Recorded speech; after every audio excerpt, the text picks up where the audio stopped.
Baik, kita akan masuk teman-teman sekalian kisah kota Mekkah dan kisah Zamzam serta pembangunan Ka'bah. Tentu kita akan mulai dari manusia terbaik yang dikenal juga manusia yang terbaik di kalangan manusia, tapi di kalangan para nabi tentunya, walaupun beliau adalah kakek kesekian Nabi SAW, tetap saja Nabi SAW manusia terbaik, ya. Karena beliau mengatakan, Nabi SAW mengatakan, Ana sayyidu walad Adam yaumal qiyamah. Saya pimpinan anak Adam pada hari kiamat, wala fakhr, dan tidak ada kesombongan di situ. Berarti walaupun ya, Ibrahim alaihissalam yang akan kita sebutkan kisahnya, kakek kesekian Nabi SAW, juga tetap saja beliau terbaik di kalangan semua manusia karena dikenal dengan Khalil. Tetapi Nabi SAW tetap walaupun cucu kesekian adalah lebih baik di posisi ya di sisi Allah SWT daripada ayah atau kakeknya kesekian ini. Ibrahim alaihissalam manusia yang luar biasa, manusia yang Allah Subhanahu wa taala berikan julukan melalui lisan nabinya Muhammad SAW dengan Abul Anbiya, ayahnya para nabi-nabi, karena memang kisahnya akan kita lihat tentunya dengan dua orang istri yang dimiliki oleh Ibrahim alaihissalam. Namun sebelumnya saya akan mulai dulu dengan Ibrahim alaihissalam ini. Di masa kecilnya lahirlah Ibrahim alaihissalam dari dua orang tua, tapi yang disebutkan di dalam Al-Quran nama ayahnya Azar. Di zaman itu beliau lahir di Babilonia, dan Ibrahim alaihissalam dari suku asli Babilonia. Babilonia adalah suku nama kota di Irak, dan ini ada sukunya sendiri. Suku ini teman-teman bukan orang Arab, bukan orang Arab. Karena waktu itu orang Arab di zaman Ibrahim alaihissalam cuma ada di satu tempat, mereka belum menyebar. Adanya suku Arab di Mekah, adanya di Yaman. Adanya di Yaman, belum menyebar. Jadi memang setiap wilayah ada suku-suku sendiri. Babilonia ada sukunya, dan Ibrahim alaihissalam pada saat itu lahir di satu malam, satu sore hari menjelang maghrib, menjelang malam. Di hari tepatnya di mana Namrud, raja pada saat itu, mengaku sebagai Tuhan. Ayah Namrud meninggal, kemudian Namrud dinobatkan jadi raja. Tiba-tiba dia mengeluarkan sebuah informasi kalau dia adalah Tuhan, dan siapapun yang mengakui itu boleh mendapatkan apa saja yang dia minta. Apa saja yang dia minta. Minta harta, minta emas, minta tanah, minta apa saja dikasih. Maka orang berbondong-bondong banyak yang menyetujui masalah itu, ya. Apalagi pada saat itu di Babilonia tidak ada seorang rasul, tidak ada nabi gitu. Pada saat lahirnya Ibrahim alaihissalam ini, Namrud pada malam harinya mimpi. Dia mimpi melihat kerajaannya hancur, terbakar sana sini. Lalu dia bangunkan semua penasehat-penasehatnya. Malam itu juga waktu dia ngaku sebagai Tuhan tuh. Apa takwil mimpi ini? Kok bisa saya mimpi seperti ini? Mereka semua angkat tangan mengatakan kami gak tahu. Sampai ada satu orang yang akhirnya mengatakan, wahai Namrud, kemungkinan malam ini di Babilonia ada anak yang lahir laki-laki yang akan menghancurkan kerajaan Anda. Namrud lalu mengeluarkan sebuah instruksi yang aneh. Dia mengatakan kalau begitu semua anak laki-laki yang lahir di negeri ini malam ini bunuh. Azar, salah satu penasehat Namrud, ahli membuat patung, datang di istana Namrud, kemudian dia tahu informasi atau instruksi Namrud ini, dan dia tahu istrinya baru melahirkan malam itu, sore itu Ibrahim alaihissalam. Maka datanglah Azar ke rumahnya mengatakan kepada istrinya, bawalah Ibrahim ini ke hutan supaya Namrud tidak membunuhnya. Ringkas cerita, dibawalah Ibrahim alaihissalam ke sana. Kemudian setelah dibawa teman-teman sekalian ke hutan, berjalan waktu itu umur Namrud sekitar 30 tahun. Terus saja Namrud mengumandangkan tentang masalah dia Tuhan, dan terus saja gitu kan. Sampai umur dia 40 tahun. Maaf, sampai umur dia 70 tahun. Dan pada saat itu Ibrahim alaihissalam berumur 40 tahun. Dinobatkan jadi nabi. Pergilah Ibrahim alaihissalam waktu diutus, hari pertama diutus oleh Allah sang pencipta menjadi nabi. Dengan cara umum tentunya, setiap nabi-nabi biasanya didatangi oleh Jibril alaihissalam. Kemudian mengatakan kalau kau adalah utusan Allah, lalu diberikanlah firman-firman Allah kepadanya. Ibrahim alaihissalam pada saat itu, saudaraku seiman, datang ke tempat ibadahnya masyarakat Babilonia. Ada sebuah kuil besar dibuat. Kemudian Ibrahim alaihissalam berkata kepada orang-orang di sekitarnya pada saat dia masuk ke tempat ibadah itu, yang mereka lagi kebetulan duduk di situ, kemudian mereka melihat ya, atau memberikan sesajen, memberikan segala macam. Ibrahim alaihissalam ada riwayatnya yang mengatakan sebelum tiba di tempat ibadah itu ada banyak patung-patung di pinggir jalan. Kemudian dia berkata kepada patung-patung di pinggir jalan itu, kenapa kamu dianggap sebagai Tuhan? Gitu kan? Lalu tidak ada sautan. Kemudian Ibrahim alaihissalam mengambil batu dan melempar wajahnya patung itu. Ternyata juga sama, tidak ada reaksi sama sekali. Karena kita sudah tahu patung tentunya tidak akan bisa bergerak, ya. Tidak akan bisa bergerak. Jadi jelas sekali dilempar sama batu tidak, didatangi oleh Ibrahim AS, dipukul di sekitarnya tidak juga bergerak. Ya. Yang jelas teman-teman sekalian, dengan penolakan, dengan Ibrahim AS melihat itu tidak ada apa-apa, yang sebelumnya pada saat dia dinobatkan jadi nabi, itu dia sempat kejadian ini yang membuat Allah menobatkan jadi nabi. Dia duduk di hutan, kemudian dia melihat ke bulan di malam hari. Dia mengatakan, siapa ya Tuhan saya? Kayaknya ini Tuhan saya nih. Lalu kemudian ditunggu sama dia sampai pagi. Dia sempat menunggu ada suara kah, ada obrolan, tidak ada. Besok pagi terbit matahari, matahari lebih besar. Lalu dia mengatakan, ini kayaknya Tuhan saya, ini lebih besar gitu. Kemudian juga ditunggu sama dia sampai terbenam matahari, mataharinya hilang. Kemudian dia mengatakan, kalau begitu ini semua bukan Tuhan, dan saya mengatakan saya menyerahkan diri kepada Tuhan yang Maha Esa dan Maha Tinggi agar ya memberikan kepada saya petunjuk. Maka akhirnya Allah Subhanahu wa taala menjadikan dia atau diberikan dia kenabian.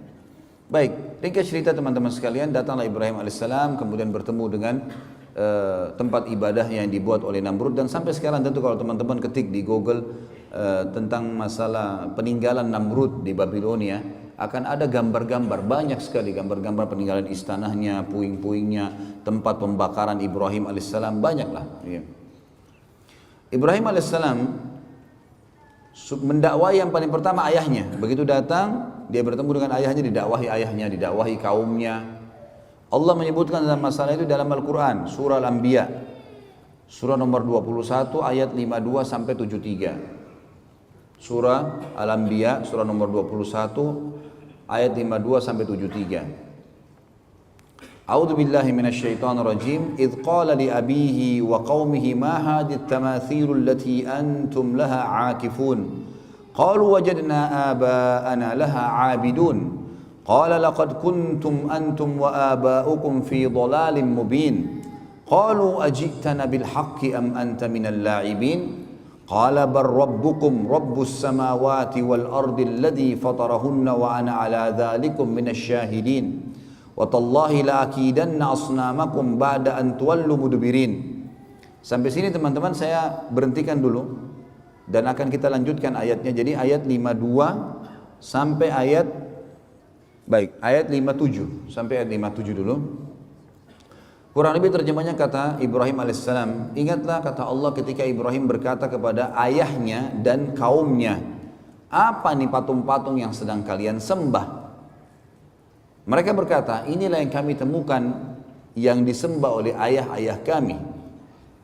Kemudian kata Ibrahim alaihissalam, ketahuilah apa yang sedang kalian lakukan ini dan ayah-ayah kalian adalah sesuatu yang sesat, salah ini. Lalu kemudian mereka berkata, apakah kamu datang membawa kebenaran atau kau hanya sekedar datang untuk mengganggu kami?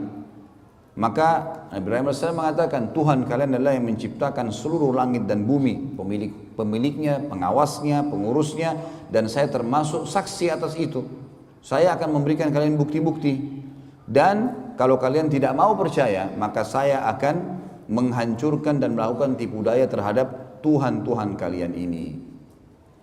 Ceritanya adalah Ibrahim alaihissalam masuk menemui ayahnya bersama dengan kaumnya lagi masuk ke dalam sebuah ma'bad, sebuah tempat ibadah yang dibuat mirip dengan piramida Mesir, Fir'aun, tapi piramida agak mengerucut kotak ya, seperti kotak lah batu-batu itu. Kalau ini enggak manjang, kayak bangunan manjang ke belakang, sampai sekarang masih ada tentu. Tangganya banyak ke atas. Di atas itu ada sebuah ruangan, ruangan itu ditaruh patung-patung yang banyak sekali, gitu. Di antaranya patung Namrud. Dan mereka selalu tiap hari datang berikan sesajen, mohon-mohon, diberikanlah nama nih dewa api, dewa matahari, dewa bulan, dewa apalah, segala macam dewa-dewa nama mereka. Kemudian pada saat itu yang selalu membawa sesajen hanya orang penjaga kuil, tidak boleh yang lain. Kalau orang lain maka akan kualat. Ibrahim alaihissalam datang pada hari di mana beliau dinobatkan jadi nabi dan temukan ada ayahnya di situ bersama kaumnya sedang menyembah. Ibrahim alaihissalam langsung naik, kemudian mendekati patung yang memang pada saat itu dikasih tinggi, ditinggikan tempatnya, naik tangga, naik ke atas. Tidak ada yang berani naik ke atas sana, kecuali penjaga kuil saja. Karena keyakinan mereka kalau didekatin patung-patung ini maka akan kualat, akan putus kakinya, akan putus tangannya, akan stroke badannya, akan segala macam hal. Akhirnya Ibrahim alaihissalam datang kemudian mengajak ngobrol patung itu, mengatakan, hai yang dianggap Tuhan oleh masyarakat Babilonia, apa kau tidak marah pada saat Ibrahim alaihissalam mengambil sesuatu sesajen di situ? Maka tidak ada sautan. Saya mengambil sesajenmu. Orang semua lagi lihat. Lalu Ibrahim alaihissalam mengucapkan 2 kali sampai 3 kali tidak ada jawaban. Lalu diambil sedikit di situ potongan makanan lalu dilempar ke wajahnya patung itu. Jatuhlah ya buah atau makanan tersebut, kemudian tidak ada sautan, karena kita tahu patung tidak akan bicara. Kata Ibrahim AS, hai yang dianggap Tuhan oleh masyarakat Babilonia, apa kau tidak bisa melawan saya? Kau tidak marah karena saya lempar kamu dengan sesajenmu sendiri? Nggak ada sautan. 2 kali nggak ada sautan, 3 kali nggak ada sautan. Mungkin biar jutaan kali tidak akan ada sautan tentunya. Pindah ke patung kedua dilakukan hal yang sama. Patung ketiga, semua patung itu dihina oleh Ibrahim AS.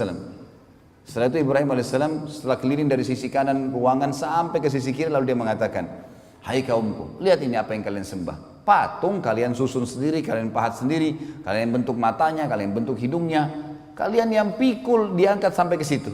Lalu kenapa kok diminta tolong dari patung-patung ini? Yang telah menciptakan adalah kalian, Tuhan kalian Allah yang menciptakan langit dan bumi. Maka mereka diam, mereka tidak mau. Lalu Ibrahim mengatakan, saya pasti akan lakukan tipu daya terhadap patung-patung kalian ini. Apa tipu daya Ibrahim? Ayat 5, 8-nya berlanjut. Faja'alahum juzadzan illa kabiran lahum la'allahum yarji'un. Qalu man fa'ala hadha bi'alihatina innahu laminadh zalimin. Qalu sami'na fatan yadhkuruhum yuqalu lahu Ibrahim. Qalu fa'tu bihi ala a'yunin nasi la'allahum yashhadun. Qalu a anta fa'alta hadha bi'alihatina ya Ibrahim? Qala bal fa'alahu kabiruhum hadha fas'aluhum in kanu yantiqun. Faraja'u ila anfusihim faqalu innakum antum zalimun. Thumma nukisu ala ru'usihim laqad alimta ma haula'i yantiqun. Qala afata'buduna min dunillahi ma la yanfa'ukum syai'an wa la yadurrukum uffin lakum wa lima ta'buduna min dunillah afala ta'qilun. Sampai sini teman-teman, sampai di ayat ya, 67 ya.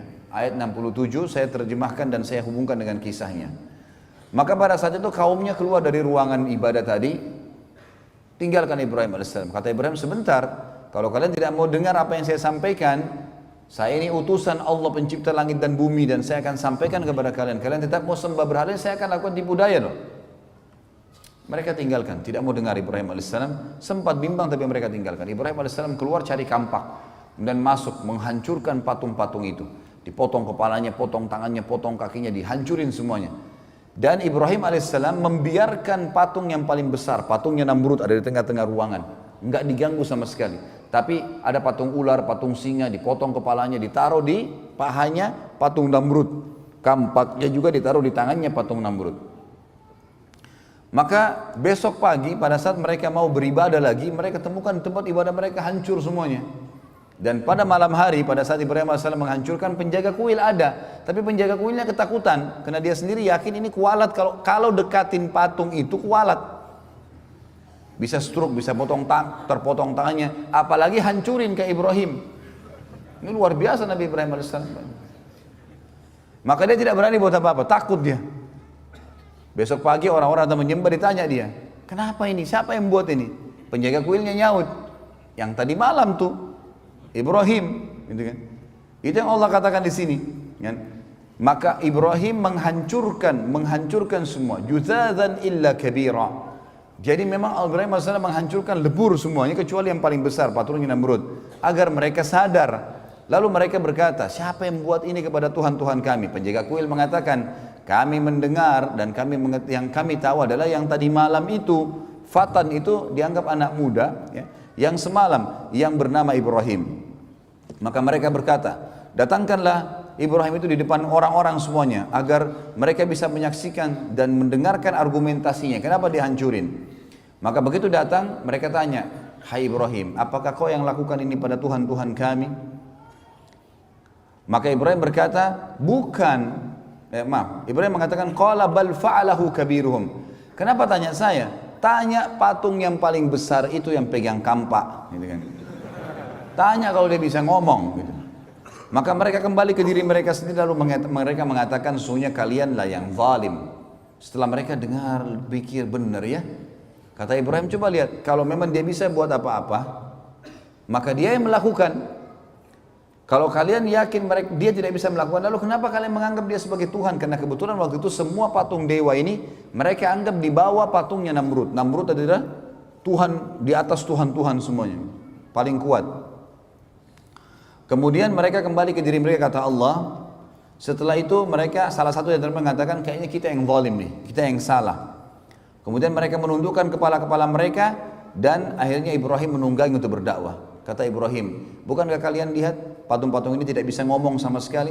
Tsumma nuqisu ala ru'usihim laqad alimta ma haula'i yantiqun. Kalian tahu ini tidak bisa ngomong sebenarnya. Kemudian Ibrahim mengatakan, apakah kalian menyembah selain daripada Allah yang tidak bisa memberikan manfaat dan mudarat kepada kalian sedikit pun? Sungguh kecelakaan dan terhina perbuatan kalian karena kalian menyembah selain Allah. Sementara mereka, apakah kalian tidak berakal? Maka pada saat itu ada satu orang yang bilang, kayaknya Ibrahim ini harus kita laporkan ke Tuhan kita terbesar, Namrud. Kata Ibrahim, gak usah repot-repot, saya ke sana. Pagi hari, waktu itu sudah pagi. Namrud ini punya tradisi teman-teman sekalian, setiap pagi dia selalu duduk, setelah rapi, habis mandi, bersih segala, ada tirai yang ditaruh antara dia dengan pengikutnya, lalu diangkat tirai tersebut, ternyata orang-orang begitu lihat dia sujud semua, lalu mengatakan, wahai Tuhan kami yang agung Namrud, gitu. Begitulah ceritanya. Maka pada saat itu teman-teman sekalian, Ibrahim AS masuk bersama bondong-bondong manusia. Begitu tiba di dalam, semua orang diangkat tirai, semua orang sujud kepada Namrud kecuali Ibrahim AS. 40 tahun Namrud disujuti dan tidak pernah ada orang bangkang kecuali pada saat itu. Namrud tanya, siapa kamu nih? Kok bisanya kau tidak sujud dengan saya? Ibrahim AS utusan Allah. Dia nggak pakai ngomong, bukan mengatakan hai Raja Namrud, apalagi Tuhan Namrud gitu kan. Panggil namanya, hai Namrud. Belum pernah ada orang berani panggil Namrud begini gitu. Semua orang yang lagi sujud angkat kepalanya. Ini unik ini. Tidak pernah ada orang begini. Dia mengatakan, wahai Namrud, dari mana kau ngaku Tuhan? Kamu manusia biasa seperti saya, seperti kami semua. Punya dua mata, punya dua tangan, punya dua kaki. Kamu juga sama dengan kami, lahir dari bayi, anak-anak, remaja, tua. Seperti sekarang kau juga akan mati. Yang menghidupkan dan mematikan adalah Allah, Tuhanku dan Tuhanmu, dan Tuhan semuanya. Namrud waktu itu tidak mau kalah. Namrud mengatakan, baiklah Ibrahim, kalau kau ngaku Tuhanmu itu bisa menghidupkan, mematikan, saya juga bisa. Mau bukti? Kata Ibrahim, iya. Baik, tangkap, disuruh pengawalnya, tangkap dua orang laki-laki yang lewat depan istana. Ditangkap dua orang, yang satu disuruh pergi, dikasih hadiah macam-macam, pergilah. Kemudian yang satu disuruh bunuh, mati di tempat. Kata Namrud, lihat, saya menghidupkan dan saya mematikan. Ini kan kebodohan, karena orang yang disuruh pergi sudah hidup sebelumnya. Tapi akal-akalan dia mengatakan apa? Ini saya menghidupkan dan saya mematikan. Jibril alaihissalam datang menyampaikan kepada Ibrahim, ini orang ini percuma, diajak dialog di dunia, di bumi, dia akan terus cari akal. Tantang di langit sekalian. Kata Ibrahim alaihissalam, wahai Namrud, Tuhanku dan Tuhanmu Allah. Dan Tuhan segala satunya memindahkan matahari setiap hari dari timur ke barat. Apa kau bisa? Maka terdiamlah Namrud, tidak bisa ngomong. Allah mengatakan, nanti kita bacakan ayatnya, fabuhital ladzi kafar. Maka orang kafir itu jadi terdiam, tidak bisa bicara. Karena jengkel, dia bilang pada pengawal-pengawalnya, tangkap, penjarakan Ibrahim ini, penjarakan. Musyawarah, kira-kira apa jalan keluarnya? Saya mau bunuh Ibrahim, tapi saya nggak mau mati biasa, harus mati yang spektakuler, yang besar, yang membuat tidak ada lagi orang yang membantah ketuhanan saya. Musyawarah demi musyawarah sampai muncul akhirnya ide untuk membakar, karena bakar adalah cara membunuh yang paling menyakitkan. Dari pertama dibakar sampai mati kan tetap sakit gitu loh. Dibuatlah api dengan biaya yang besar. Namrud kerahkan semua kekuatan sampai terbuat api. Dalam sebuah riwayat Bukhari disebutkan, kalau burung lewat dan kena asap, uapnya asap itu walaupun tinggi, tiba-tiba sudah terpanggang karena besarnya gitu. Api itu panas sekali, setinggi kurang lebih istana Namrud 40 siku ke langit. Ini sekitar 17 sampai 20 meter tingginya. Setelah itu Ibrahim AS dikeluarkan lalu kemudian dibakar. Setelah dibakar, dilempar, Namrud mengatakan 3 hari biarkan Ibrahim dalam api, dibiarkan. Setelah 3 hari dipadamkan, ternyata Ibrahim AS ada di tengah-tengah tumpuhan mereka. Setelah itu Ibrahim AS ya, diselamatkan oleh Allah. Lalu Namrud pun pulang ke istananya, orang semua bubar dalam kondisi bingung, kok bisa Ibrahim, manusia mana nih, dibakar tidak mati, gak mungkin gitu kan. Dan tersebar berita ternyata Tuhan kita Namrud tidak bisa membunuh Ibrahim karena Ibrahim dibela sama Tuhannya. Jadi Tuhan Ibrahim lebih kuat. Namrud pulang ke istananya, kemudian dia bingung, sambil mabuk-mabukan, gimana jalan keluarnya nih. Dan memang subhanallah, orang-orang kafir sering dikasih oleh Allah kesempatan untuk melakukan satu hal yang maksimal, tapi nanti akhirnya ya, Allah batalkan dengan hal yang kecil. Seperti Namrud sekarang sudah biayai berapa banyak mahalnya api tersebut, biayanya besar, kerahkan tenaga dan tidak ada lagi cara membunuh yang lebih hebat daripada api yang besar. Sekarang kalau dibakar nggak mempan, kira-kira ditebas pedang mempan nggak? Atau dilempar batu, atau dipatahin tulangnya, udah nggak bisa, kena api aja nggak bisa buat apa-apa sama dia. Gitu. Maka Namrud pun besok paginya kedatangan, diutus oleh Allah padanya seekor lalat, yang lalat itu masuk ke lubang hidungnya. Gitu kan. Awalnya tentu Namrud ini dia didekati oleh lalat sampai dia capek. Lalat ini selalu datang, ribut dekat kupingnya. Kayak kita kalau lagi ribut dekat kuping lalat, usir datang lagi. Bingung juga gimana cara lawannya tuh. Setiap Namrud mau ngamuk, marah, lalatnya pergi. Nanti kembali lagi. Sampai dia teriak-teriak prajuritnya, bunuh lalat ini, nggak ada yang bisa lawan. Lalat mau dilawan dengan apa? Dengan 1000 otot. Dengan sebilah pedang yang tajam, nggak ada yang bisa lawan lalat gitu. Dengan kuasa Allah, lalatnya datang ribut dekat kupingnya, pergi lagi. Sampainya Namrud dari pagi sampai malam, kecapean dia. Kena capek dia duduk di singgasananya. Waktu dia duduk, dia mau ngantuk, mau tertidur, lalatnya masuk di lubang hidungnya. Terus sampai ke otaknya, 3 hari, nggak keluar-keluar. Dipukul-pukul, dia teriak-teriak, nggak bisa apa-apa. Zaman sekarang mungkin masih bisa orang pakai operasi. Zaman dulu nggak ada operasi. Salah belah mati kan gitu. Dan ini Tuhan mereka. Akhirnya setelah 3 hari nggak makan, nggak minum, nggak buang air besar, nggak buang air kecil, mati Namrud. Begitu dia jatuh, istri anaknya semua, dayang-dayangnya semuanya, perdana menteri, penasihatnya, orang-orang yang dekat dengan dia yang ngakuin dia sebagai Tuhan, ini selalu sujud tiap hari, itu lihat sendiri lalat keluar dari hidung Namrud. Dan tersebar berita, Namrud Tuhan kita dibunuh oleh lalat. Allah mengatakan dalam Al-Quran, lanjutan tadi ayatnya ya. Kata mereka, qalu harrikuhu wansuru alihatakum in kuntum fa'ilin. Teman-teman tahu kalau pegang Quran dilihat ayat-ayat ini ya, karena ini ayat bersambung. Maka mereka berkata, bakarlah dia dan tolonglah Tuhan-Tuhan kalian, karena dia sudah rusak tadi, tempat ibadah kita dihancurin Tuhan-Tuhan kita, maka bakar si Ibrahim ini. Qulna ya naru kuni bardan wa salaman ala Ibrahim. Lalu Allah berfirman kepada api, hai api, jadikan dirimu dingin dan keselamatan bagi Ibrahim. Wa aradu bihi kaidan faja'alnahumul akhsarin. Mereka berusaha untuk menyiksa Ibrahim, maka kami jadikan mereka yang rugi. Rugi semua biayanya, hidupnya, segala ya, hancur semua keyakinan mereka tentunya. Jadi sampai ayat ini adalah kejadian tentang masalah Ibrahim alaihissalam tadi. Setelah itu, setelah Namrud mati teman-teman sekalian, Allah menceritakan wa najjainahu wa lutan ilal ardi allati barakna fiha lil alamin. Setelah itu kami selamatkan Ibrahim meninggalkan Babilonia yang diikuti oleh Lut. Siapa Lut ini? Keponakannya Ibrahim alaihissalam, anak dari saudarinya Ibrahim alaihissalam, ponakan beliau. Dan Lut ini adalah orang yang pertama beriman kepada Ibrahim alaihissalam. Makanya Allah mengatakan dalam ayat lain, fa'amana bihi Lut. Lut beriman kepadanya. Dan Lut juga nanti diutus jadi nabi, yang kita tahu ada kaumnya homoseksual nantinya. Tapi itu kisah yang nanti lain lagi, kisah Nabi Lut alaihissalam. Tapi di sini diceritakan tentang dan kami selamatkan Ibrahim bersama Lut. Ya. ke negara yang kami ke negeri yang kami berkahi untuk seluruh alam semesta, maksudnya Palestina. Dan ini ada teman-teman kalau nonton di YouTube ada ceramah saya tentang Palestina yang terlupakan. Tablik Akbar di Bandung pada saat itu panjang lebar saya ceritakan tentang fadilah Palestina, fadilah Masjid Aqsa, bagaimana saya motivasi kaum muslimin untuk berusaha untuk bisa umroh menuju ke sana dan jangan terpengaruh dengan informasi yang menganggap sekarang lagi tidak aman, lagi tidak begini sehingga tidak datang. Pada saat saya bimbing umroh ke sana, subhanallah orang-orang Palestina pada pelukin tuh. Saya kenalan lalu dia tahu dari Indonesia dipeluk sama mereka. Dia bilang kedatangan kamu ke sini sudah cukup buat kami. Sudah cukup. Artinya ini motivasi yang luar biasa dan orang-orang Yahudi memang tidak mau kita datang ke sana.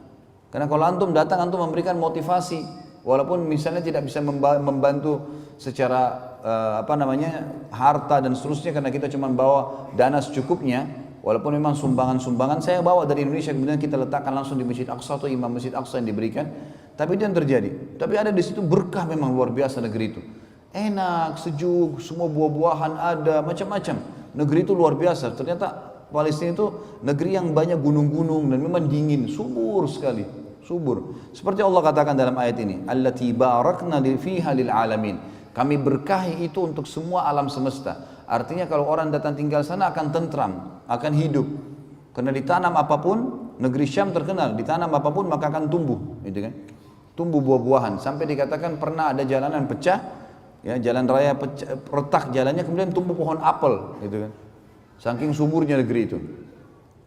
Wa wahabna lahu Ishaqa wa Yaquba nafilah wa kullan ja'alna minas salihin. Lalu kami karuniakan untuknya Ishak dan Yaqub sebagai hadiah dari kami, kata Allah, dan semuanya kami jadikan orang-orang saleh.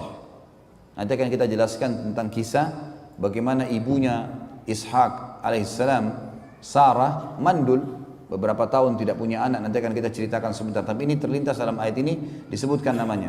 Maka Allah karuniahi Ibrahim alaihissalam, ya, anak-anak dan semua Allah jadikan orang-orang saleh.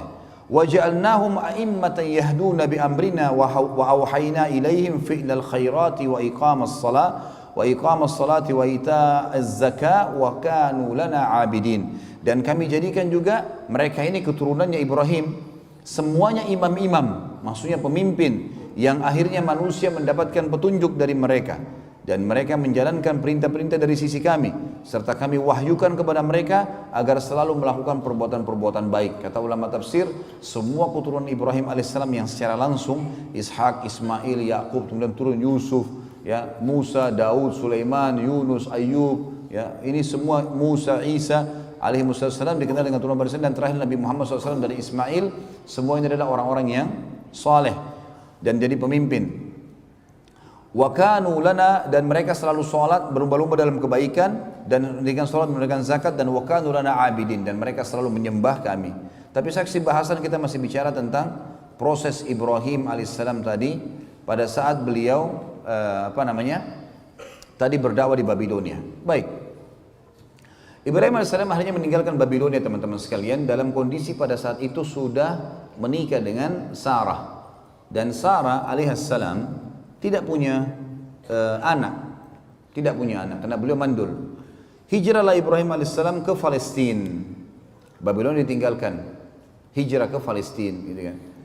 Tinggal di Palestina, dan ini menandakan Palestina masuk dalam lokasi dakwah beliau alaihissalatu wassalam. Dan kita perlu tahu teman-teman sekalian, semua nabi-nabi sebelum baginda Nabi SAW, sebelum Nabi Muhammad SAW diutus untuk wilayah-wilayah tertentu dan kaum tertentu saja. Ibrahim AS punya 3 lokasi. Babilonia yang akhirnya ditinggalkan karena sudah selesai masalah Namrud tidak mau beriman dan kaumnya pun banyak yang kufur. Kemudian Allah suruh hijrah ke Palestina. Kemudian di Palestina lah banyak orang yang mengikuti risalah Nabi Ibrahim AS, dan kita tahu ada pembangunan Masjid Aqsa di situ. Kemudian dan dibangun oleh Ibrahim AS. Kemudian beliau disuruh ke Mekah. Nanti akan kita jelaskan kisah panjang lebar munculnya kota Mekah. Dan ini juga adalah lokasi dakwah Ibrahim alaihi salatu wassalam. Kita masuk sedikit di kisah rumah tangga Ibrahim alaihissalam. Beliau memiliki istri Sarah, dan setelah menikah cukup lama, kemudian juga bertahun-tahun, ya, disebutkan dalam riwayat sampai umur Sarah mencapai 60 tahun belum punya anak. Ringkas cerita, pada saat Ibrahim alaihissalam pergi ke Palestina, hijrah dari Babilonia, Beliau satu hari ingin masuk ke Mesir. Dan Palestina sama Mesir dekat sekali. Ya, kalau kita lihat di peta, cuma dipisahkan, ada daratan kecil tapi dipisahkan dengan Laut Merah. Ya, dipisahkan dengan Laut Merah. Dari Laut Merah ini bisa orang nyebrang langsung ke Palestina. Dan sampai sekarang kalau teman-teman ke Jordan, kalau umroh plus Aqsa biasanya mampir di Jordan. Di Jordan itu ada satu tepi di Laut Merah, di ujung Laut Merah itu ada 4 negara bertetangga. Palestina, Mesir, kemudian Yordania, dan Saudi. 4 negara berdekatan karena di pojok dari Laut Merah itu.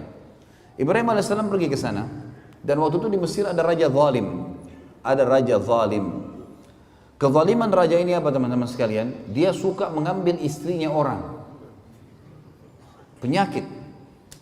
Dia anggap kalau ada perempuan dinikahi oleh seorang laki-laki, pasti perempuan ini punya kelebihan. Diambil sama dia. Dan diambil ini memang diambil jadi selir, dirampas dari suaminya. Sarah alaihissalam wanita terkenal dengan kecantikannya. Sampai sebagian ahli sejarah mengatakan, dinukil dalam beberapa athar, di antara wanita yang sempurna secara fisik adalah Hawa, ibu kita, kemudian Sarah, istri Ibrahim alaihissalam, Asia, istri Fir'aun, Khadijah, Fatimah, istri Nabi SAW dan anak Nabi SAW, gitu kan? Itu tersebutkan memang gitu. Yang jelas Sarah ini punya kelebihan fisik yang luar biasa, sehingga laki-laki kalau melihatnya itu pasti sepakat mengatakan orang ini cantik, seperti itulah. Sebelum masuk ke Mesir, kata Ibrahim AS kepada Sarah, di dalam negeri ini ada orang zalim. Ini zalim luar biasa nih. Dia suka ngambil istri orang.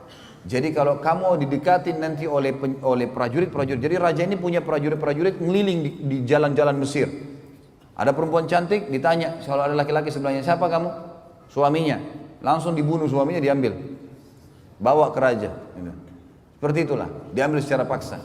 Kata Ibrahim, nanti kalau kau ditanya siapa, katakan kau saudariku. Maksudnya saudari si iman. Karena ada ukhuwah Islamiyah gitu kan, ada persaudaraan dalam Islam. Islam ini agama yang satu, dari Adam alaihissalam sampai Nabi Muhammad alaihissalam, semua agama satu, Islam, tidak ada agama lain. Cuma ada pembaharuan syariat. Makanya kata Nabi SAW, saya dan semua nabi-nabi seperti orang yang satu induk. Satu induk, sama, cuma perbedaan hukum halal haramnya yang berbeda. Tidak boleh dipungkiri salah satunya. Kalau kita sekarang ada yang mengatakan Musa bukan nabi, kafir. Atau Isa bukan nabi, kafir. Nggak boleh, semua harus kita yakini. La nufarriqu baina ahadin min rusuli. Kita tidak beda-bedakan di antara para nabi-nabi dan rasul, tapi risalah yang diterapkan adalah, hukum yang diterapkan adalah yang dibawa oleh nabi terakhir alaihi salatu wassalam, Nabi Muhammad sallallahu alaihi wasallam. Yang jelas teman-teman sekalian, kata Sarah, baiklah. Begitu masuk di Mesir, dengan hikmah Allah, ternyata orang Mesir, prajurit Mesir Raja Zalim ini lihat Sarah. Begitu dia langsung didatangin. Pertanyaan pertama ditanya, siapa kamu? Ibrahim mengatakan, saya saudaranya. Tanya Sarah, siapa kamu? Saya saudarinya. Tapi karena cantiknya Sarah, dia nggak peduli lagi. Mau suami, mau bukan, pokoknya ambil. Tangkap nih orang. Ini yang disuka sama raja nih. Dibawa. Ibrahim alaihissalam tidak boleh ikut, ditahan. Bawalah Sarah alaihissalam masuk ke istana raja. Begitu lihat rajanya langsung nafsu mau mendekati. Sarah alaihissalam berdoa kepada Allah, ya Allah, ambil alih orang ini. Gitu. Jangan sampai coreng kehormatan, karena ini raja, nggak ada yang bisa lawan dia, kecuali dengan kuasa ilahi. Tiba-tiba tangan kanannya raja ini stroke, nggak bisa bergerak. Waktu dia mau jama, nggak bisa bergerak tangannya. Kata raja itu, apa yang kau lakukan dengan saya? Kata Sarah, saya berdoa pada Tuhan saya untuk menyelamatkan dari keburukanmu. Dia bilang, kalau gitu berdoa sama Tuhanmu, minta supaya saya disembuhin. Saya tidak akan ganggu kamu. Sarah alaihissalam berdoa, ya Allah, sembuhkan orang ini. Sembuh tiba-tiba tangannya. Tadinya nggak bisa bergerak, dia sudah mau jama berhenti, kayak matung tangannya gitu. Tiba-tiba sembuh. Dia nggak percaya nih. Dia kan tidak beriman sama Allah. Ini penyembah patung ini orang ini. Kayaknya mungkin ini sihir kali, mainan. Dia mau jama lagi. Sarah alaihissalam yang kedua berdoa. Dua-dua tangannya stroke. Raja itu. Tak bisa bergerak. Dia bilang, apa yang kau lakukan? Kata Sarah, saya berdoa sama Tuhan saya. Kalau supaya diselamatkan dari keburukanmu, saya sudah bersuami dan ini tidak boleh. Dalam agama kami tidak boleh. Baik, minta sama Tuhanmu agar saya disembuhin. Tangannya dua-dua diam, nggak bisa, kaku.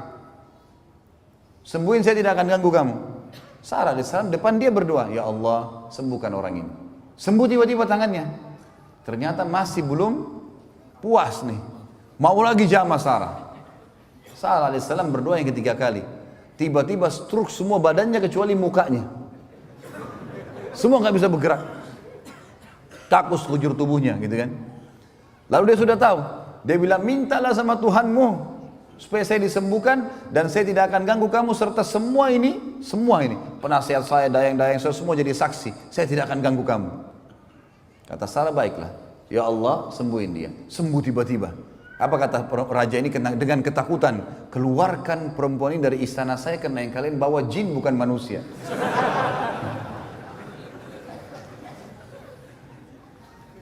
Keluar Sarah alaihissalam, merasa aman dikeluarkan, tapi raja ini ketakutan.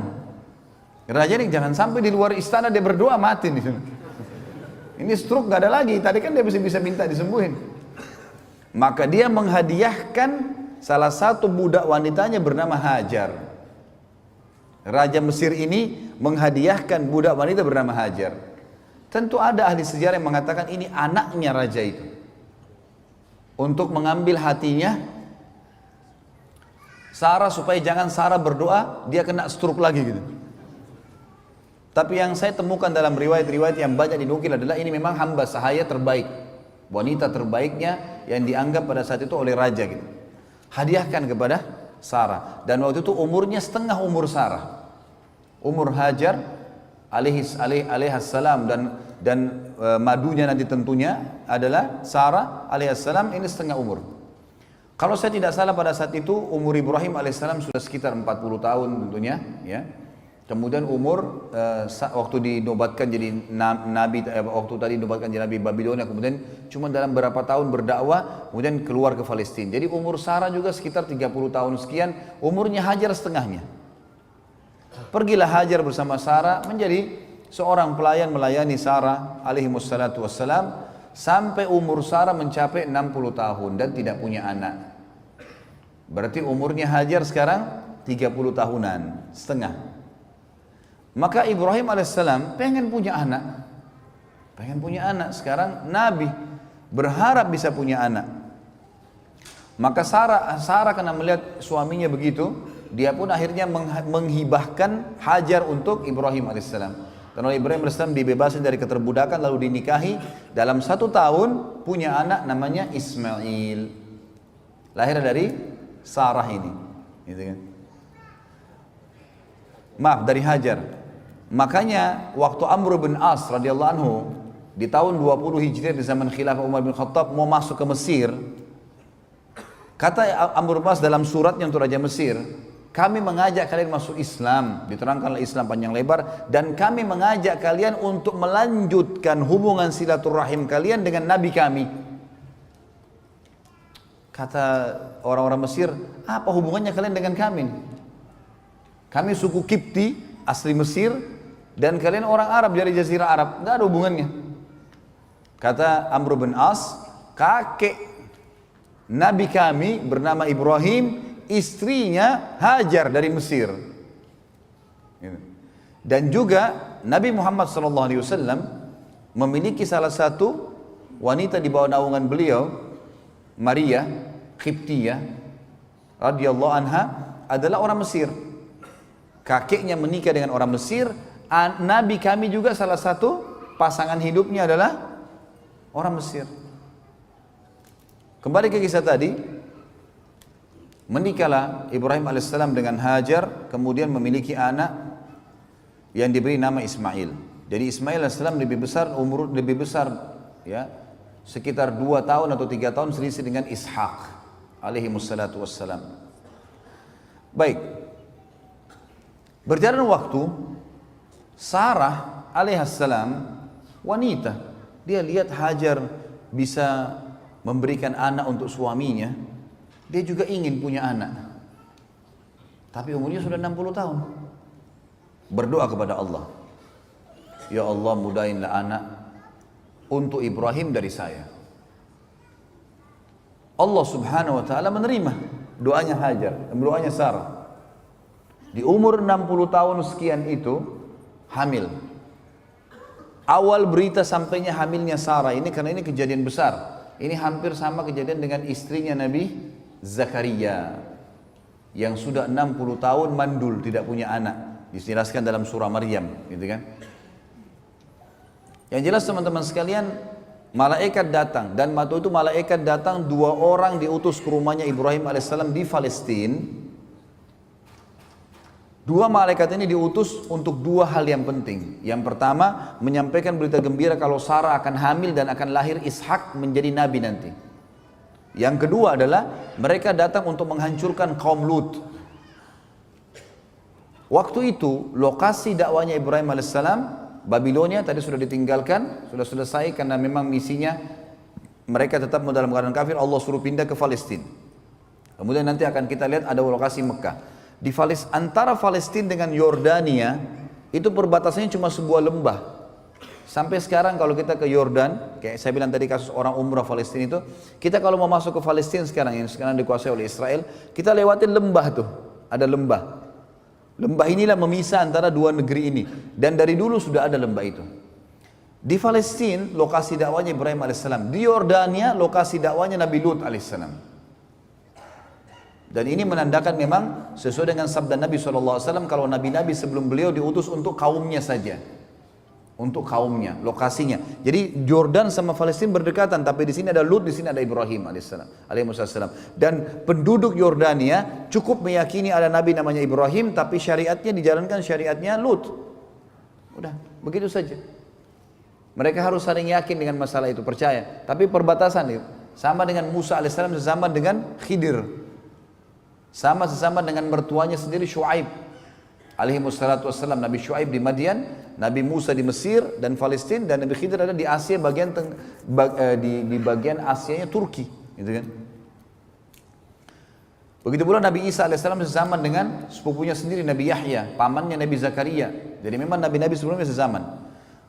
Waktu itu kaum Nabi Lut berbuat homoseksual dan sudah diingatkan Nabi Lut tidak mau dan belum pernah waktu itu diketahui homoseksual kecuali di zaman itu.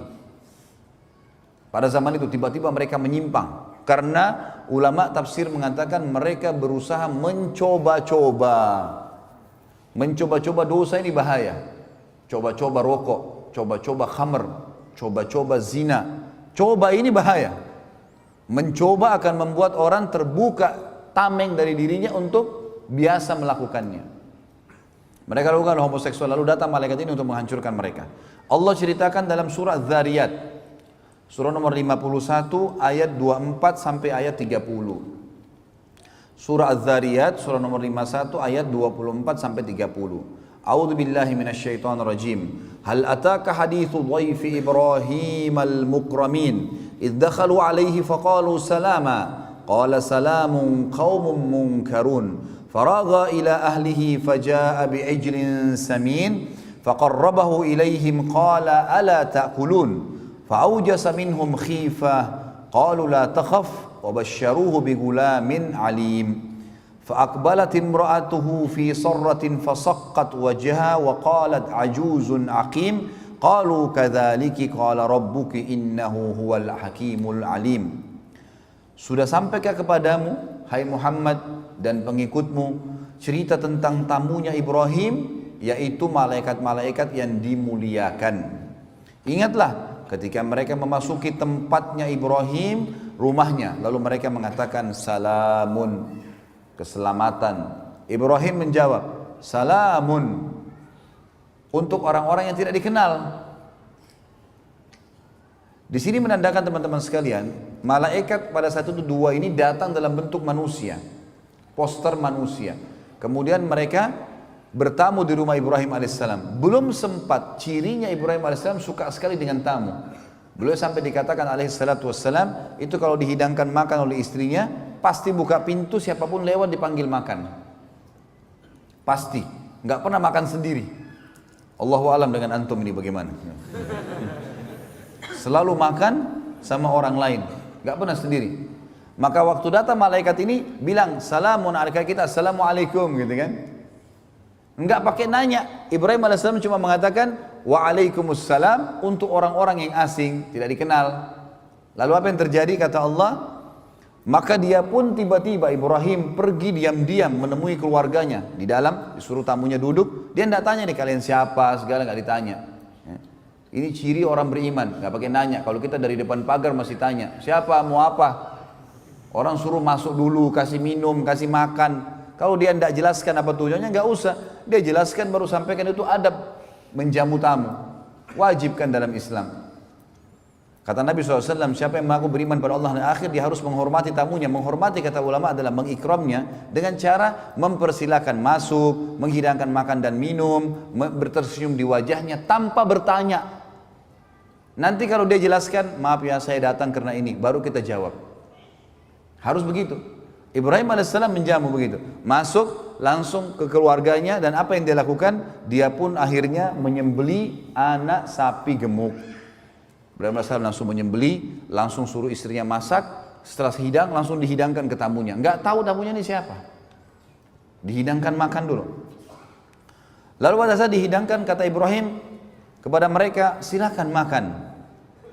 Tapi mereka tidak mau makan. Karena itu Ibrahim merasa takut terhadap mereka. Dalam beberapa riwayat disebutkan para malaikat pada saat mengarahkan tangannya ke makanan itu tembus, nggak bisa makan. Gitu. Maka Ibrahim merasa takut. Tapi makna yang paling dekat adalah mereka menolak makan. Aneh, belum pernah ada orang dihidangkan makanan seenak ini lalu tidak mau. Kalau manusia, maka Allah mengatakan masuklah rasa takut dalam diri Ibrahim. Maka mereka pun berkata, janganlah kau takut hai Ibrahim. Dalam ayat ini dikatakan, karena kami utusan Tuhanmu.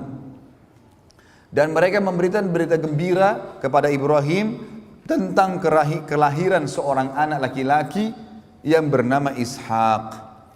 Kemudian istrinya Ibrahim, maksudnya Sarah alaihissalam, datang memekik lalu menepuk wajahnya sendiri. Maksudnya biasanya tradisi orang Arab itu kalau perempuan kaget dia meletakkan kedua telapak tangan di pipinya seperti ini. Ini namanya memekik wajahnya gitu. Kalau antum baca terjemahan yang antum baca Al-Quran sekarang, itu di ayat 29-nya dikatakan, kemudian istrinya maksudnya Sarah alaihissalam memekik wajahnya lalu menepuk sambil kaget gitu ya. Berkata, aku adalah seorang wanita yang tua dan mandul. Bagaimana bisa hamil gitu? Maka para malaikat menjawab, demikianlah Tuhanmu memfirmankan, sesungguhnya dialah yang maha bijaksana lagi maha mengetahui. Begitulah keputusan Tuhanmu, gak bisa dibantai. Maka Sarah alaihissalam pun akhirnya hamil di umur itu. Tentu di sini ada kisah tersendiri ya. Pada saat Ibrahim alaihissalam bertemu dengan malaikat, sempat waktu Ibrahim sudah tahu ini malaikat, sempat Ibrahim alaihissalam berdialog. Lalu kalian mau kemana? Kami mau ke Lut. Untuk apa? Menyiksa kaumnya, gitu kan? Karena mereka begini dan begitu. Ibrahim alaihissalam sempat berdialog, mengatakan apa? Tidak diberikan kesempatan kah? Tidak begini kah? Kesimpulan terakhir kata malaikat, hai Ibrahim, keputusan Tuhanmu tidak mungkin salah. Udah, pasti mereka akan dihancurin.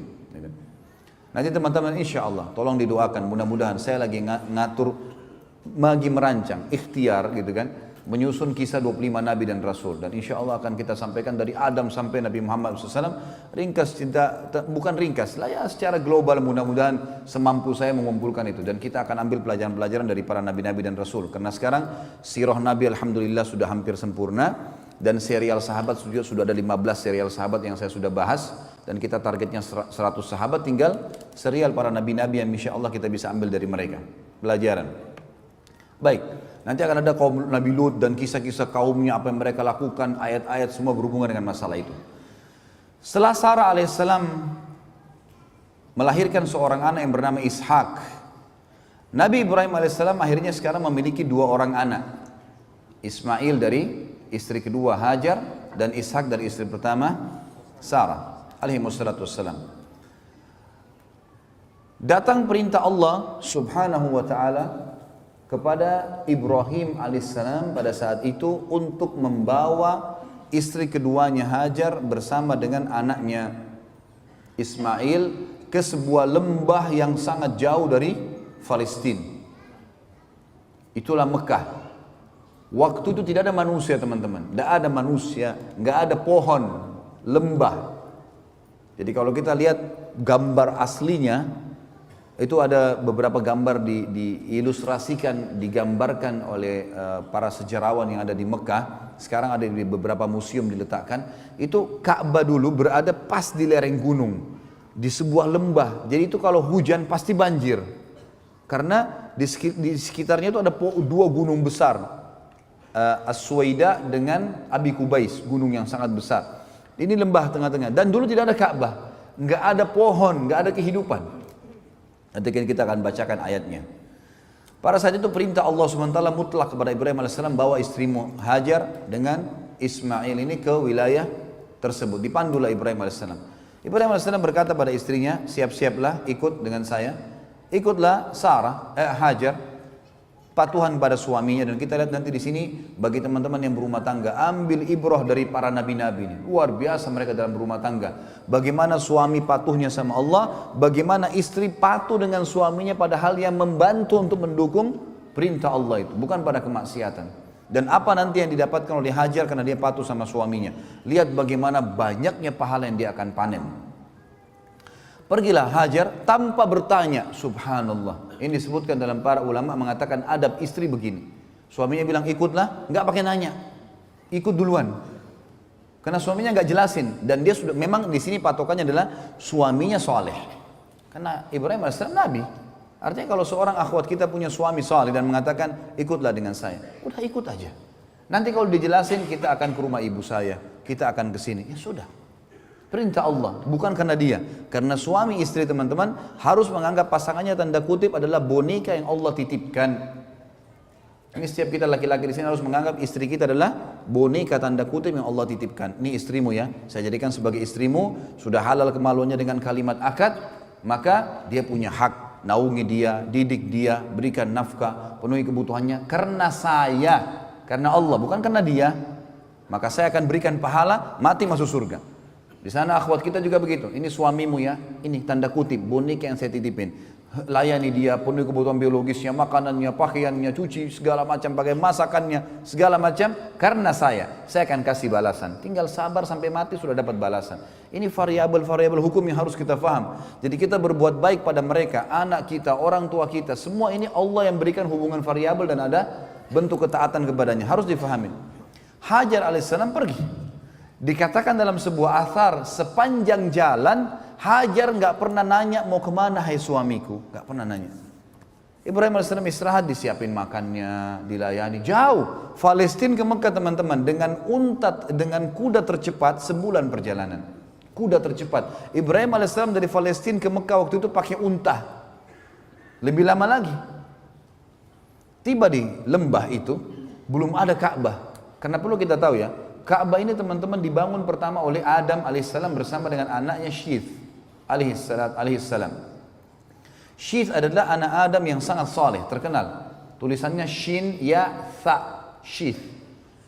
Ini orang saleh sekali dan dia bersama ayahnya membangun nanti tentu ada kisah dalam kisah Nabi-Nabi, saya akan jelaskan insyaallah. Maka Syith ini membangun Ka'bah bersama ayahnya. Tapi pada saat terjadi banjir besarnya Nuh alaihissalam, yang dikenal dengan kiamat kecil, habis semua termasuk Ka'bah, bangunannya hancur.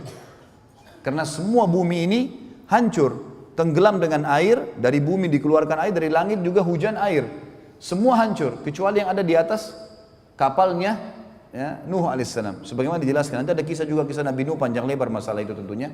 Yang jelas teman-teman sekalian, yang tertinggal adalah pondasi Ka'bah. Diistilahkan dalam Al-Quran Bakkah. Bibakkah, gitu kan? Ada ulama tafsir mengatakan adalah Mekah, ada yang mengatakan adalah makna daripada pondasi dasarnya Ka'bah. Tinggal pondasi itu. Ibrahim AS itu seorang nabi, sudah dijelaskan oleh Allah yang maha tinggi dan maha pemurah, itu melalui Jibril tentang masalah kota ini. Tiba di Mekah, di lembah itu, tidak ada lihat apa-apa, karena pondasi Ka'bah pun tertutup dengan padang pasir, lembah kosong, tidak ada tanaman sedikit pun. Maka yang terjadi apa teman-teman sekalian? Ibrahim AS mengatakan kepada Hajar, turunlah di sini, turunlah di sini, ya. Dan di sini aku akan meninggalkanmu. Ibrahim AS setelah mengucapkan kalimat itu teman-teman sekalian, membalikkan untahnya mengarah ke Palestina. Cuma itu kalimatnya. saya akan meninggalkan kau di sini, tinggallah, saya akan pulang. Nggak bicara yang lain, langsung arahkan untanya. Hajar di sini sebagai manusia muncul sebuah pertanyaan. Ini lembah, tidak ada satu pohon kering, nggak ada, apalagi pohon basah. Nggak ada hewan, nggak ada manusia, padam pasir, gunung-gunung batu, nggak ada apa-apa sama sekali. Sampai sekarang teman-teman kalau ke Mekah, kalau kita bayangkan tidak ada bangunannya, itu batu semua, gunung batu sama padam pasir. Itu dulu belum ada bangunan sama sekali. Maka Hajar mengikuti unta dari belakang, mengatakan, wahai Ibrahim, apa kau tinggalkan kami di lembah yang tidak ada makan, tidak ada manusia, tidak ada hewan, nggak ada pohon? Ibrahim alaihissalam sambil nangis jalan. Nggak jawab. Hajar ikuti dari belakang. Wahai Ibrahim, apa kau tinggalkan kami di lembah? Dengan ini bayangkan ya, saya tidak tahu bagaimana kalau ada akhwat kita, suaminya suruh turun dari mobil, diapain tuh mobil? Ini sudah dilemparin batu kali. Ini sudah diletakkan, tak ada sebab, nggak ada penjelasan, masih ikut. Wahai Ibrahim, kenapa kau letakkan dengan santun? Kenapa kau letakkan kami di lembah? Nggak ada manusia, nggak ada hewan, nggak ada pohon. Ibrahim AS sambil nangis jalan di atas unta. Yang ketiga kali ditanya, wahai Ibrahim, kenapa kau letakkan kami di lembah? Tidak ada manusia, tidak ada hewan, tidak ada tumbuhan. Ibrahim nggak jawab.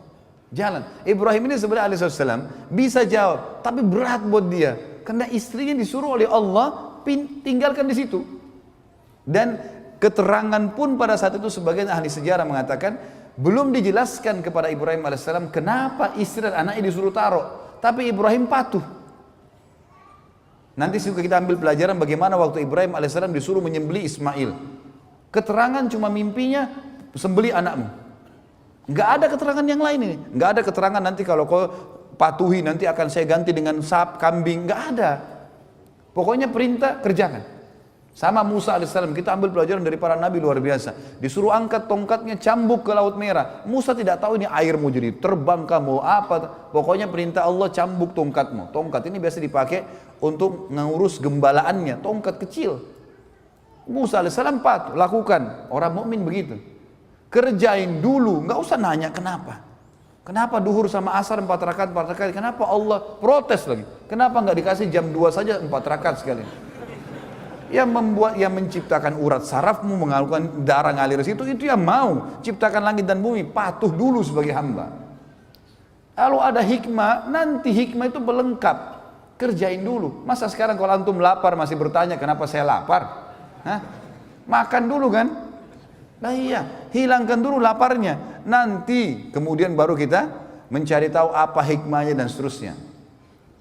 Yang jelas Ibrahim alaihissalam nangis karena Ibrahim cuma tahu perintah Allah, antar istri anakmu di lembah itu, turunkan, tinggalkan. Belum ada informasi apa-apa ini. Ibrahim alaihissalam lakukan. Makanya waktu Hajar tanya, apa yang mau dijelaskan? Perintah Tuhanku hanya suruh taruh kamu, selesai. Tapi Ibrahim berat katakan. Lalu kata Hajar alaihissalam, ini bukti keimanan yang luar biasa. Kata ulama, ini bermula daripada awal panen pahalanya Hajar yang sampai hari kiamat akan ada. Dia mengatakan apa? Allahu amaraka bihada. Sebentar Ibrahim, apakah Allah yang perintahkan kamu mengerjakan ini? Ibrahim tidak nyaut apa-apa, cuma nganggungin kepalanya. Gak bisa jawab. Hajar dikatakan dalam riwayat dengan suara yang merdu, dengan suara yang santun mengatakan, idzan la yudayyi'ana. Kalau begitu Allah tidak akan membiarkan kami. Artinya pulanglah Ibrahim, pergi kemana saja. Saya akan tinggal sama anak saya di sini. Di lembah teman-teman, tidak ada kehidupan, tidak ada manusia. Tapi ini keimanan yang luar biasa. Suami istri yang punya iman yang luar biasa. Ibrahim alaihissalam pulang sambil nangis. Di tengah jalan tentu dia berdoa. Ya Allah, aku tinggalkan keluargaku di sebuah lembah, nggak ada manusia, nggak ada hewan, nggak ada, dikatakan dalam Al-Quran biwadin ghairi dzi zara', di sebuah lembah yang tidak ada dzi zara'. Dzi ini teman-teman dalam bahasa Arab atau zu digunakan untuk menunjukkan sesuatu yang melampaui batas. Misal ada orang pintar sekali, zaki dikatakan dalam bahasa Arab. Tapi kalau orang itu super pintar dikatakan zu zaka. Orang ini punya kepintaran melampaui batas, luar biasa. Digunakan untuk itu. Apa kata Ibrahim? Saya meninggalkan keluarga saya, ya Allah, biwadin ghairi dzi zara. Di sebuah lembah tidak ada zara, tidak ada batang pohon kering, nggak ada. Tapi kata Ibrahim, inda baitikal muharram. Tapi di tempat lokasi rumahmu yang mulia. Nah, ayat ini menjelaskan kepada kita teman-teman sekalian kalau memang di situ ada pondasinya Ka'bah, sudah ada. Sebagaimana juga Allah berfirman dalam surah Al-Imran, surah nomor 3 ayat 96 tentang masalah Ka'bah. A'udzu billahi minasyaitonir rajim. Inna awwala baitin wudi'a lin-nasi lalladzi bi Bakkah mubarakan wa hudan lil alamin.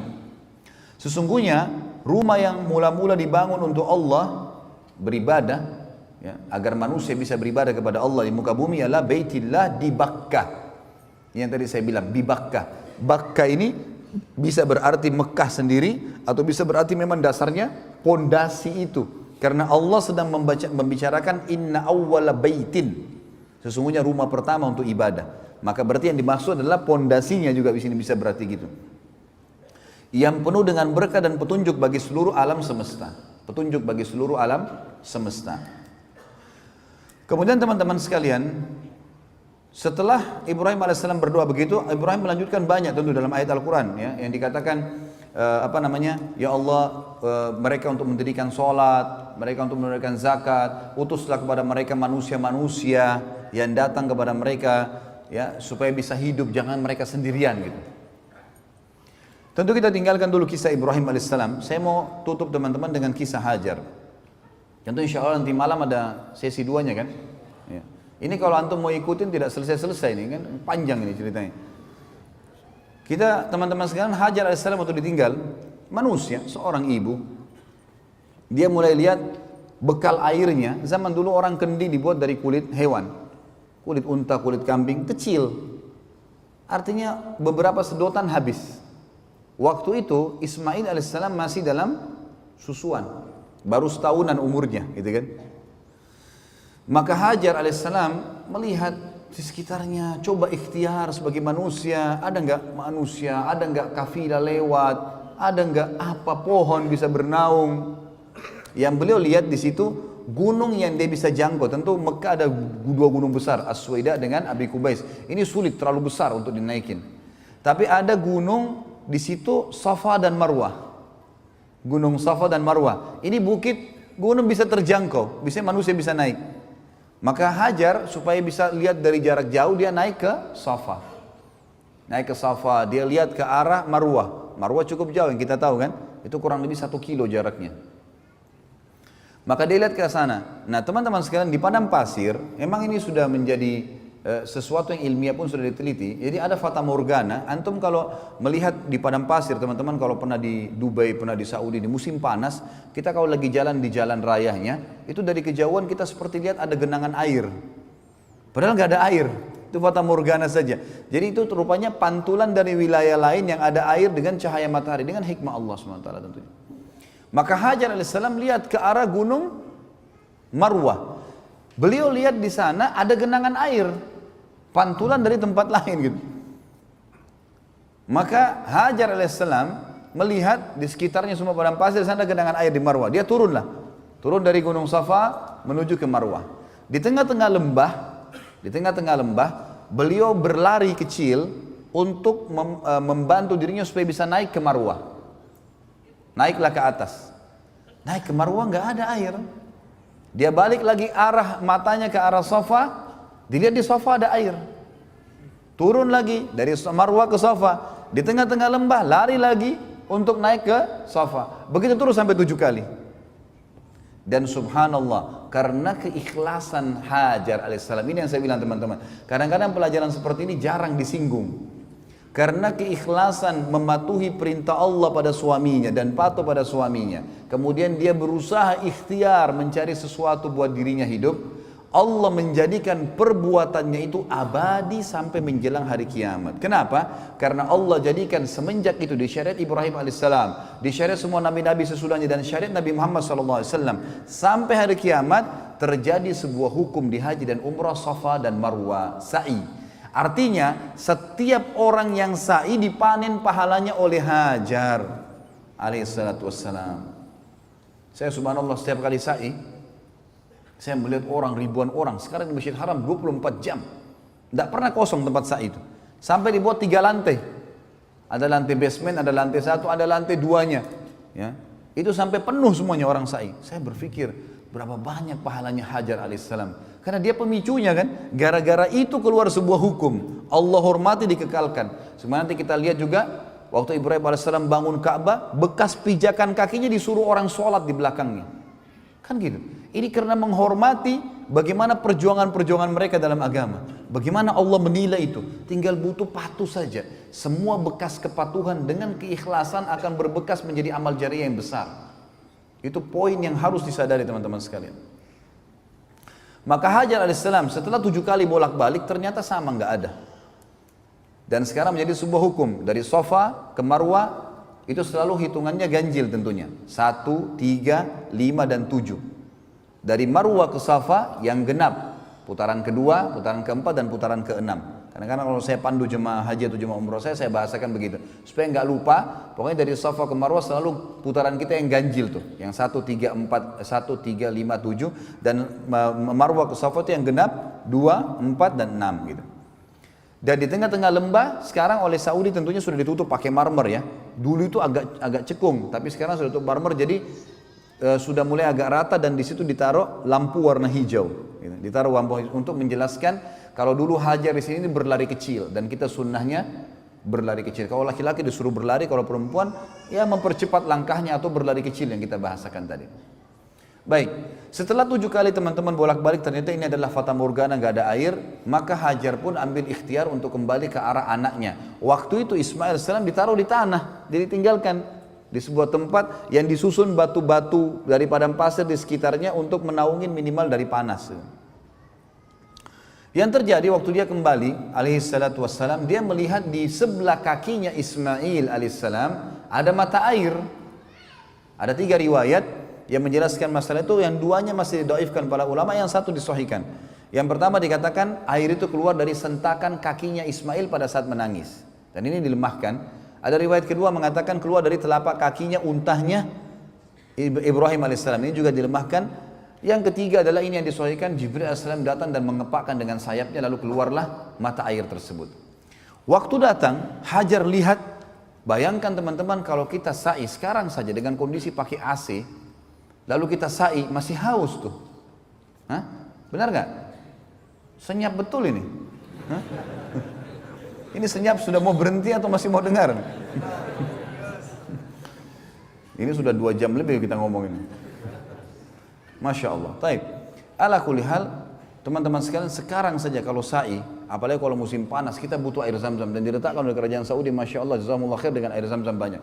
Bayangkan zaman dulu Hajar alaihissalam, plong terbuka, tidak ada atap, lari-lari nyari air dari 7 kilo nih, sekilo itu ke 7 kilo, lari. Kembali begitu lihat mata air, kira-kira apa yang terjadi? Hajar alaihissalam buru-buru mendatangi air tersebut karena dia tahu dia cuma 2 sama anaknya. Lalu dia membuat bendungan dari tanah padang pasir sama tangannya alaihissalatu wassalam, dibuat bendungan sambil dia mengucapkan bahasanya orang Babilonia, bahasanya orang Mesir, bahasa asli Kipti. Dia mengatakan zam. Apa artinya itu? Berkumpullah. Gitu kan? Kata ulama, karena ucapan kalimatnya saja ini Hajar alaihissalam, ini pelajaran kedua amal jariah yang besar. Semenjak kalimat zam-zam keluar dari mulut setiap orang, Hajar panen pahalanya. Lihat ibrah yang luar biasa itu.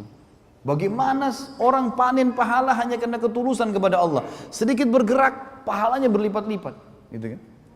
Tentang sholat duha misal, saya kasih contoh keluar dari sini. Kata Nabi SAW, di dalam tubuh manusia ada 360 sendi. Kalau dia harus bersedekah untuk 360 sendinya sebagai tanda syukur kepada Allah agar sendi-sendinya bisa bagus, bertahan. Dan 2 rakaat sholat duha menutupi sedekah 360 sendi. Mana bisa berimbang 2 rakaat sholat duha 5 menit ya, menutupi sendi kita yang 360 sendi semuanya aman. Seharian itu dijamin sampai besok lagi. nggak berimbang. Hadis Muslim yang ini dikatakan siapa yang berpuasa 1 hari untuk Allah, gitu kan, Allah akan jauhkan dari neraka sejauh 70 tahun. Kan sedikit bergerak, balasannya luar biasa. Lalu kenapa antum tidak berbuat amal saleh? Ayo. Hajar al-Islam cuma mengatakan zam-zam. Ditutup. Apa kata Nabi SAW dalam hadis Bukhari? Semoga Allah merahmati ibunya Ismail. Kalau dia tidak menahannya, tidak membuat bendungan tadi, maka zam-zam akan menjadi lautan yang luas. Subhanallah teman-teman, kalau antum tahu zam-zam itu luar biasa. Sumur dibuat oleh kerajaan Saudi. Maksudnya di sumur itu ya dirapiin lah ya sekitarnya. Itu ada ditaruh tanda, gitu. Air zam-zam ini tiap hari berapa juta kubik tuh diambil. Berapa banyak orang yang minum. Bukan cuma orang Mekah, ini kalau sumur biasa sudah kering, gitu kan. Itu dikuras teman-teman, diambil. Airnya akan turun hanya sampai ke garis itu. Nggak pernah sampai habis ke mata airnya, nggak. Ini dikuras dengan alat sedot yang kuat ya. Itu cuma kurang sampai di situ. Dan kalau dia setelah itu hanya hitungan kalau tidak salah saya baca itu 11 menit. Diadakan penelitian 11 menit kemudian teman-teman sekalian dia akan kembali ke titik yang sudah ada di bibir sumur itu, tidak pernah lebih, tidak meluap, selalu ada di situ dengan hikmah Allah. Luar biasa zam-zam itu. Makanya kata Nabi SAW, zam-zam liman syuribalah. Bukan cuma itu, zam-zam sesuai dengan niat orang yang meminumnya. Sampai Imam Syafi'i mengatakan apa? Saya minum zam-zam dengan minta 3 hal. Minta agar panahan saya tidak meleset. Jadi beliau hobi berburu, gitu kan? Beliau mengatakan saya minum zam-zam minta agar panahan saya tidak meleset, dan sebenarnya itu tidak pernah meleset panahan saya. Yang kedua saya minta agar dijadikan sebagai ulamanya muslimin. Saya pun tidak kenal Imam Syafi'i rahimahullah. Dan yang ketiga saya minum zam-zam minta masuk surga. Orang faham, ulama faham tentang masalah hadis Nabi SAW. Zam-zam luar biasa. Dan semenjak orang minum zam-zam, ya, maka Hajar pun panen pahalanya. Jadi penyebutan namanya sendiri air zam-zam itu sudah cukup. Dia menyebutkan. Kemudian Ismail alaihissalam diberikanlah minum oleh Hajar alaihissalam. Kemudian setelah minum teman-teman sekalian, pada waktu itu juga, ini di pagi hari, pada waktu itu juga terjadilah sebuah kejadian kecil. Kejadian kecil ini teman-teman sekalian adalah pecahnya bendungan Ma'rib. Sekarang Mekah kita tinggalin dulu, perjalanan Ibrahim alaihissalam kita tinggalin dulu. Kita sekarang lihat sebuah kejadian yang berhubungan dengan itu. Kejadiannya adalah di Yaman, di negeri Yaman, dulu itu ada kehidupan yang subur sekali. Mereka punya bendungan namanya Saddul Ma'rib. Terkenal sekali Saddul Ma'rib. Maka mereka dulu saking suburnya ada bendungan yang Allah kasih mereka ilmu untuk itu. Di sisi kanan dan kirinya itu penuh dengan segala jenis tumbuh-tumbuhan, sayur-sayuran dan segala jenis buah-buahan. Sampai mereka tuh termasuk negara yang orang kalau mau coba segala macam buah-buahan atau sayur pasti ke Yaman zaman itu. Di zaman Ibrahim alaihissalam. Berjalan waktu mereka kufur kepada Allah, tidak bersyukur, maka Allah hancurkan bendungan mereka. Saddul Ma'ribnya hancur. Pada saat Saddul Ma'rib hancur teman-teman sekalian, yang terjadi adalah semua kebun-kebun mereka yang buah-buahan dan sayuran diubah oleh Allah menjadi pohon-pohon sidir, sidir ya, bidara yang tidak ada buahnya dan durinya banyak, serta pohon-pohon cemara. Jadi nggak berfungsi lagi. Akhirnya apa yang terjadi? Mereka keluar, suku-suku Arab pertama kali keluar waktu itu dari negeri Yaman. Belum pernah keluar. Tidak ada suku Arab di dunia dulu kecuali di situ. Dan perlu saya kasih bawahi tadi, Ibrahim alaihissalam bukan dari turunan Arab, dari suku Babilonia, gitu kan? Hajar dari suku Kipti di Mesir. Nanti akan kita jelaskan teman-teman, akan ada awal mula keluar istilah Arab asli dan Arab musta'ribah. Ini secara histori tentunya, ya. Ada Arab yang asli, ada Arab yang terarabkan. Semua orang yang menikah dengan turunan Arab atau orang yang menggunakan bahasa Arab, maka dikatakan orang Arab. Contoh misal, Irak itu tadi saya bilang asli Babilonia. Kenapa sekarang bisa dikatakan negeri Arab? Karena bahasanya bahasa Arab. Dan pada saat Sa'ad bin Abi Waqqas radhiyallahu anhu menembus Persia, Irak, Iran, Afghanistan, Rusia, maka yang terjadi adalah wilayah Irak ini banyak yang menikah dengan para sahabat, masyarakat setempat, dan jadilah mereka negeri Arab. Negara-negara yang tidak menggunakan bahasa Arab seperti Iran, dulunya juga takluk di tangan kaum muslimin. Rusia, tidak dikatakan negeri Arab. Mesir juga sisi lain adalah suku Kipti. Karena waktu Amr bin As radhiyallahu anhu masuk tahun 20 Hijriah ke Mesir, kemudian banyak sahabat yang menikah dengan orang-orang asli sana, lalu sampai sekarang mereka menggunakan bahasa Arab di negaranya, maka dikatakan Mesir negara Arab. Sama dengan negeri Syam, Palestina. Palestina itu bukan asli orang Arab sebenarnya. Maaf, di Palestina ada asli orang Arab memang. Mereka kalau mereka itu dari suku Adnan, ya. Dari turunan Ismail AS, nanti setelah kita jelaskan masalah pernikahan beliau dengan salah satu dari anak kepala suku Jurhum. Kemudian ada Yordania, Yordania itu bukan negara Arab tadinya. Libanon, Syria, ini semua tidak menggunakan, tapi karena menggunakan bahasa Arab setelah menikah juga dengan sahabat atau para sahabat yang dipimpin oleh Abu Ubaidah bin Jarrah dan Khalid bin Walid radhiyallahu anhu di perang yang terkenal banyak sekali di sana, peperangan penembusan negeri Syam, maka mereka jadi bahasa Arab. Sama juga dengan Tunis, Jazair, Maroko, tiga ini terkenal dengan suku Barbar, asli suku Barbar. Tapi karena berbaur dengan sahabat, menikah dan seterusnya, hanya menggunakan bahasa Arab dikatakan negeri Arab. Baik, awal mulanya suku Arab keluar dari Yaman karena hancurnya Saddul Ma'rib. Keluarlah suku pertama, waktu itu namanya suku Jurhum. Suku Jurhum, ya. Suku Jurhum ini teman-teman sekalian adalah suku yang besar, jumlahnya banyak orangnya. Keluar dari Yaman. Mereka tujuannya, kalau saya ibaratkan mungkin kotak ini ya, kotak mihrab kita ini adalah Jazirah Arab, peta Jazirah Arab. Maka Yaman itu berada di selatan, di bagian bawah. Dan negeri Syam, Palestina, Yordania, Libanon dan Syria di utaranya, di atas. Jadi orang-orang Yaman, suku Jurhum ini mau pergi ke negeri Syam. Karena negeri Syam ini teman-teman sekalian negeri yang subur. Pernah saya jelaskan kan, sampai kalau jalannya pun pecah, itu keluar pohon apel, nggak ditanam, nggak diapa gitu, saking suburnya. Mereka hancur bendungannya, mereka mau pergi ke sana. Nah, di tengah-tengah antara Yaman sama negeri Syam, ada Mekah, Madinah, di tengah-tengah. Madinah lebih dekat dengan negeri Syam, Mekah lebih dekat dengan negeri Yaman. Makanya nanti kita akan pelajari dalam sejarah kita teman-teman sekalian di sini, sejarah Nabi SAW, itu kafilah-kafilah Quraisy. Kalau mereka belanja ke negeri Syam, ya, mereka kalau pulang harus lewat Madinah. Makanya kafilah mereka banyak ditahan oleh muslimin di Madinah itu, karena mereka harus lewatin, karena Mekah dulu baru Madinah, kemudian baru negeri Syam. Tapi itu nanti ada bahasan insya Allah. Yang saya ingin diberatkan, pada saat itu teman-teman sekalian keluarlah suku Jurhum dari Yaman, dari bawah selatan Jazirah Arab menuju ke Syam. Mereka lewat di lembah Mekah. Mereka tahu ini lembah padang pasir, nggak ada kehidupan. Tapi mereka kaget, mereka lihat dengan hikmah Allah. Ini pada hari yang sama ya, pada pagi itu. Jadi suku Jurhum sudah keluar dari beberapa hari yang lalu nih ceritanya. Tapi mereka pada saat hari tibanya Hajar alaihissalam dengan Ismail alaihissalam di lembah Mekah, hari itu juga dengan hikmah Allah, mereka lewat di situ. Dan mereka lihat di lembah itu kok ada burung yang berputar. Biasanya di padang pasir itu kita tahunya ada kehidupan, ada air, kalau ada burung yang berputar-putar, gitu kan? Itu menandakan di bawahnya ada air. Ya. Mereka bilang, pimpinan sukunya bilang, kayaknya kita nggak pernah tahu di sini ada air nih. Tapi perilaku burung ini aneh, menandakan ada air. Coba pergi lihat. Datanglah akhirnya, beberapa orang suku ini datang ke sana, mereka temukan Hajar dan Ismail alaihissalam. Hajar lagi duduk dekat mata air yang terus keluar, gitu kan? Sementara Ismail di sebelahnya. Yang terkenal dari suku Jurhum dan suku-suku Yaman ini teman-teman, adab dan tata kerama. Mereka tidak datang menyerang, mereka tidak ambil. Mereka tahu mata air sumber kehidupan. Ada air hidup semua. Kata Allah dalam Al-Quran, A'udzubillahi minasyaitonir wa ja'alna minal ma'i kulla syai'in hayy. Kami jadikan dari air semuanya hidup. Gitu ya.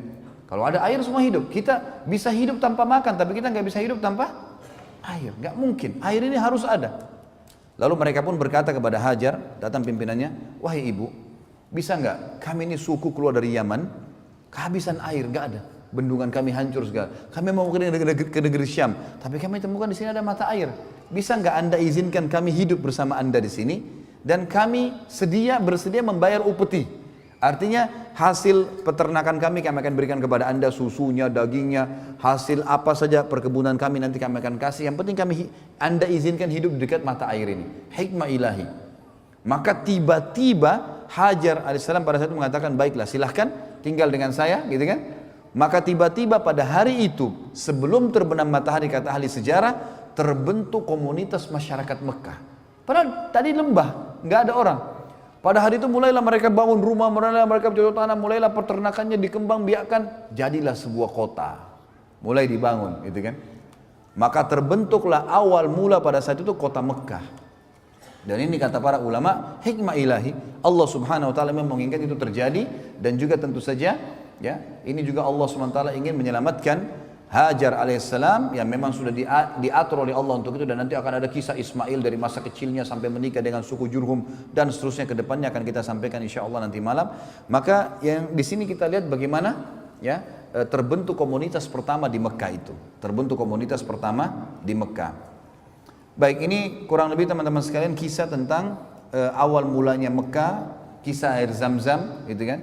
Kemudian kisah Nabi kita yang mulia Ibrahim alaihissalam dengan kedua istrinya, dengan seluk-beluk kehidupan yang sempat kita sampaikan. Dan insya Allah kita akan sampaikan pada pertemuan kita nanti malam, lanjutan dari bahasan kita tentang masalah apa sih yang terjadi setelah itu. Ibrahim alaihissalam datang gak ngunjungin istrinya dengan anaknya di Mekah?